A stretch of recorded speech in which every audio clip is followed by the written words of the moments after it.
हाँ भाई, तुमसे। हाँ हाँ, तुमसे ही बात करने आया हूं आज। बहुत सारे सपने देखते हो ना, 70% ले आए, 80% ले आए, टॉप कर ले एग्जाम में, माँ बाप के सपने पूरा करें। सोचा है तुम्हारे सपने पूरा करने के लिए तुम्हारे माँ बाप क्या करते हैं, कितनी मेहनत करते हैं? क्या देते हो तुम उनको रिजल्ट में? 40%, 50%? गलती तुम्हारी नहीं है। गलती कहाँ है ये आज सीखना तुम, और इस बात पर ध्यान देना। कितने परसेंट लेकर आए हो अभी? हाफ ईयरली में 50% लाए हो? कितने ले आओगे और? 55, 60? माँ बाप खुश हो जाएंगे उससे? नहीं होने वाले भाई, नहीं होने वाले। और यहां तुमको कोई मैं गोटी देने नहीं आया हूं या कोई दवाई देने जो कि उसको घोल के पी लोगे और आ जाएंगे भाई तुम्हारे 90%। जितने भी वीडियो देखे होंगे तुमने अभी, कोई कह रहा है कि 3 महीने में 90% ले आओ, 3 महीने में 95% आ जाएंगे, 3 महीने में 90+ आ जाएंगे। कहने से नहीं आएंगे भाई, कहने से नहीं आएंगे। अगर तुम्हारे 50 आते हैं और तुम ये सोचते हो कि 90 आ जाए, मैं कह रहा हूं दावे के साथ नहीं आने वाले कभी भी। जानते हो कारण क्यों? उसके लिए मेहनत की जरूरत होती है और वो तो तुमसे होने वाली नहीं है, क्योंकि शुरू से तुम पढ़ते नहीं हो। तुम सोचते हो कि एक दिन पहले पढ़ लूं मैं और मेरे नंबर आ जाए। नहीं आएंगे भाई, नहीं आएंगे। अगर ये सोचकर बैठा है तो अभी के अभी वीडियो बंद कर दे और अपना जो काम कर रहा है वो करना शुरू कर दे, क्योंकि माँ बाप के सपनों का क्या है देख लेंगे, अगली बार पूरा करेंगे। नहीं तो फिर क्या है, माँ बाप की उम्मीदें शुरू से तोड़ते हुए आए, फिर तोड़ते रहेंगे और ऐसे ही तुम्हारी जिंदगी निकल जाएगी, समय निकल जाएगा, समय दोबारा मौका नहीं देगा और फिर कहोगे कि टाइम नहीं था, काश उस टाइम पे मेहनत कर ली होती। भैया ये करने के लिए नहीं आए हो इस जिंदगी में, अभी टाइम है। सपने पूरे करो अपने और अपने माँ बाप के, लेकिन उससे पहले तुम्हारे ये जो छोटे से एग्जाम्स आ रहे हैं ना, ये बोर्ड एग्जाम, अगर तुम इनमें अच्छा नहीं कर सके तो तुम्हारे सपने तो छोड़ो, तुम शायद कुछ कर भी ना पाओगे अपनी जिंदगी में। चाहते हो ना मार्क्स लेकर आना? मैं नहीं कहूंगा तुमसे कि तुम 95 लाओ, क्योंकि 40 अगर तुम्हारे आते हैं, 50% तुम्हारे आते हैं, तो मैं दावे के साथ कहता हूं भैया 3 महीने की मेहनत में नहीं आएंगे। और जिसके आ जाए वो तो रिकॉर्ड तोड़े, या उसकी मेहनत ही इस कदर होगी कि वो मेहनत किया है बंदा दिल से, उसने अपना 100% दिया और वो लेकर आया है। लेकिन मैं दावे के साथ कह सकता हूं, अगर तुम्हारे 50% आते हैं और तुम चाहते हो 70% या 80%, तो उसके लिए कुछ पॉइंट्स मैं तुम्हें बताऊंगा, वो ध्यान से कर लेना। लेकिन इसमें एक चीज चाहिए, तुम्हारी पूरी ईमानदारी और कंसिस्टेंसी।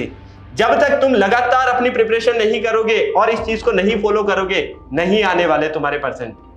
अगर तुम चाहते हो लाना तो मैं साथ दूंगा तुम्हारा, और लास्ट तक अगर है हिम्मत तो वीडियो देखना पूरा, वरना कोई जबरदस्ती नहीं है। अभी बंद करो, हाथ जोड़ता हूं और अपना जो काम कर रहे हो वो करते रहो। सबसे पहले जो बच्चा 3rd डिवीजन पास होता है, मैं उससे कह सकता हूं कि बेटा तू ज्यादा से ज्यादा मेहनत करेगा ना तो 1st डिवीजन लेकर आ जाएगा। 80 भी नहीं लाएगा, लेकिन तू 60, 65, 70 तो ईमानदारी से अगर तेने अच्छी मेहनत कर ली तो ले आएगा, जितना मैंने बोला। लेकिन तेने अगर अपनी मेहनत में 100% एफर्ट मारा तो हो सकता है कि तू 80 भी ले आए। लेकिन उसके लिए क्या करना होगा पता है? पढ़ना होगा।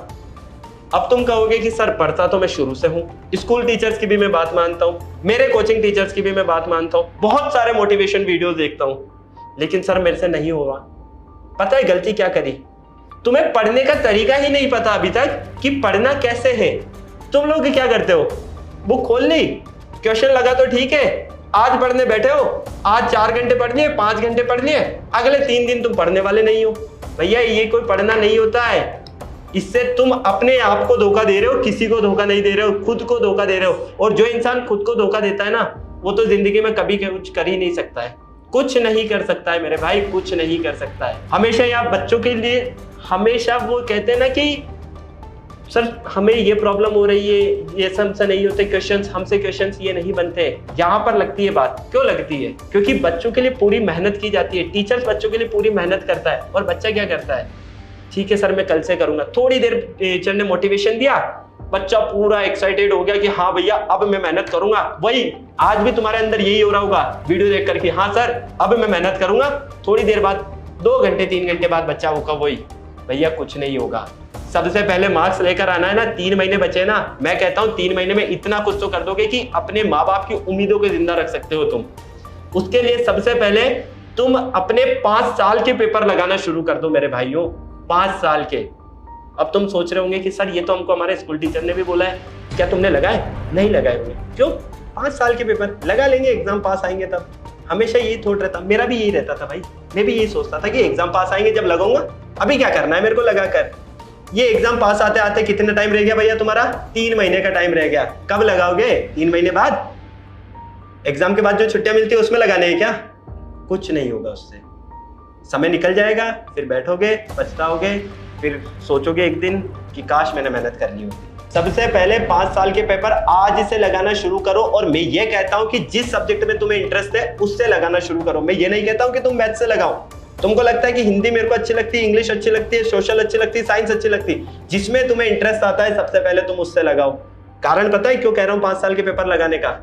सिर्फ एक कारण है, उससे तुम्हें ये पता चलेगा तुम्हारे पेपर का लेवल कैसा होता है, तुम्हारे एग्जाम में क्वेश्चन कैसे आते हैं। अब तुम्हारे मन में बहुत सारे बच्चों के आ रहा होगा क्वेश्चन, सर हमारे तो पेपर पैटर्न ही चेंज हो गया।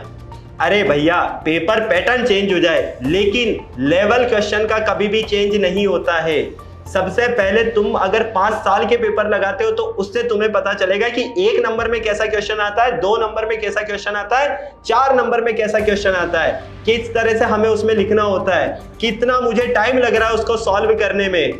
इससे तुम्हें टाइम का भी पता रहेगा। इसलिए मैं कह रहा हूं तुमसे 5 साल के पेपर लगाओ। सेकंड चीज, जिस क्वेश्चन को तुम लगा रहे हो तुम्हारी बुक भी अपने पास रखो उस टाइम पर। कारण पता है क्यों? अगर तुमसे वो क्वेश्चन लग जाता है तो उससे रिलेटेड जितने भी तुम्हारे क्वेश्चंस हैं उन क्वेश्चंस को तुम लगा लो साथ में के साथ। उससे क्या होगा, तुम्हारा वो टॉपिक पूरा वहीं पर कंप्लीट हो जाएगा। क्योंकि पूरा किताब एक साथ पढ़ना पॉसिबल नहीं है मेरे भाई, बिल्कुल भी नहीं है। सेकंड चीज, एक नंबर वाले क्वेश्चंस के चक्कर में ज्यादा फंसना नहीं है। पहले ये देखो कि मैक्सिमम मार्क्स तुम्हें कौन से क्वेश्चन से दिला सकते हैं। ज्यादा से ज्यादा नंबर वाले जो क्वेश्चंस तुम्हें मार्क्स दिलाएं, पहले उन चैप्टर्स के क्वेश्चंस कर लो। उससे तुम्हें कॉन्फिडेंस आएगा, उससे तुम्हें ये पता चलेगा कि हाँ मेरे पहले 40% मार्क्स आते थे लेकिन अभी मेरी इतनी मेहनत हो चुकी है कि मैं 65 लेकर आ सकता हूँ, 70 लेकर आ सकता हूँ। ठीक है, तो ये पूरी अगर तुम चीज फॉलो करते हो तो मेरी गारंटी है अच्छे से अच्छा तुम एग्जाम अपना फाइट करोगे और तुम्हें बहुत ही अच्छा, कहते हैं ना कि धमाकेदार रिजल्ट मिलेगा। बस तुम्हें अपनी मेहनत करनी है।